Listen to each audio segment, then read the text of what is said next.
മുൻ കൃഷി secretary Raju Narayanaswamy IAS Biju പ്രഭാകരനെതിരെ ലോകായുക്തയിൽ മൊഴി നൽകി. ബിജു പ്രഭാകരന് IAS കൺഫർ ചെയ്തതിൽ ക്രമക്കേടും സ്വജനപക്ഷപാതവും അഴിമതിയും നടന്നുവെന്നാണ് അഡ്വക്കേറ്റ് സുനിൽ സി കുര്യൻ നൽകിയ പരാതി. കേസിൽ സാക്ഷിയായാണ് രാജു നാരായണസ്വാമി മൊഴി നൽകിയത്. പരാതിക്കാരന്റെ ആരോപണം പൂർണ്ണമായും ശരിയാണെന്ന രേഖകളുടെ അടിസ്ഥാനത്തിൽ ബോധ്യപ്പെട്ടതായി രാജു നാരായണസ്വാമി ലോകായുക്തയിൽ മൊഴി നൽകി.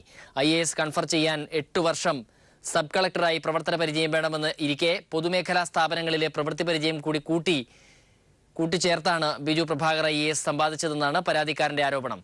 കേസിൽ പ്രാഥമിക അന്വേഷണത്തിന് ഉത്തരവിടണമോ എന്ന കാര്യം വ്യാഴാഴ്ച ലോകായുക്ത പരിഗണിക്കും.